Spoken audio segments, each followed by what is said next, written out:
Guys Karthika మాసం వచ్చేసింది అంటే ఇంట్లోనూ నాన్ వెజ్. బట్ మా అభి ఈ మధ్య బర్గర్ బాగా అడుగుతున్నాడు. ఇవన్నీ కాదు నేనే చేయిస్తారా అని సింపుల్ గా ఇంట్లోనే చేసేసాను. దానికోసం ఫస్ట్ బ్రెడ్ క్రంబుల్స్ కావాలి, అవి నేను ఫ్రై చేసి పెట్టుకున్నాను. నెక్స్ట్ ఒక బాయిల్డ్ పొటాటోస్ ని మంచిగా స్మాష్ చేసుకొని అందులో కొత్తిమీర, ఆనియన్స్, క్యారెట్, క్యాప్సికమ్ అన్ని కట్ చేసుకొని వేసేసుకున్నాను. నెక్స్ట్ కొద్దిగా అల్లం వెల్లుల్లి పేస్ట్ కూడా వేసి కొంచెం టేస్ట్ కి తగ్గట్టు సాల్ట్, చిల్లీ పౌడర్, పసుపు, గరం మసాలా ఇవన్నీ వేసి మంచిగా కలుపుకున్నాను. నెక్స్ట్ ఒక్కొక్క ముద్ద తీసుకొని వీటిని ఇలా రౌండ్ షేప్ లో ప్రిపేర్ చేసుకొని పక్కన పెట్టుకోవాలి.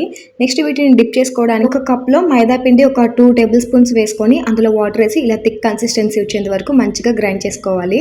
నెక్స్ట్ సాస్ రెడీ చేసుకుందాం. మైనీస్, టమాటో సాస్ వేసి మంచిగా మిక్స్ చేసుకుంటే ఈ టెక్స్చర్ అయితే వచ్చేస్తుంది.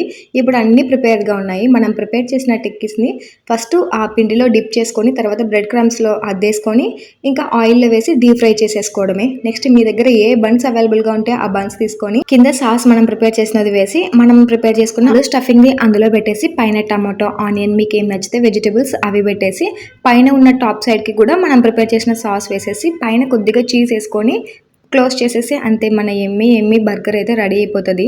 సో బయట కూడా చేసుకోవచ్చు, కాకపోతే వాళ్ళు కొన్ని నాన్ వెజ్ కూడా చేస్తారు కదా. సో మనం కార్తీక మాసం అసలు తినకూడదు, అందుకే నేను ఇంట్లోనే ఈజీగా చేశాను. బట్ టేస్ట్ మాత్రం యాజ్ ఇట్ ఈస్గా ఉంది. మాకైతే చాలా బాగా నచ్చింది. మీరు కూడా డెఫినెట్గా ట్రై చేసి ఎలా వచ్చిందో కామెంట్ చేయండి. వీడియో నచ్చిందా అయితే లైక్ చేసి సబ్స్క్రైబ్ చేసుకోండి.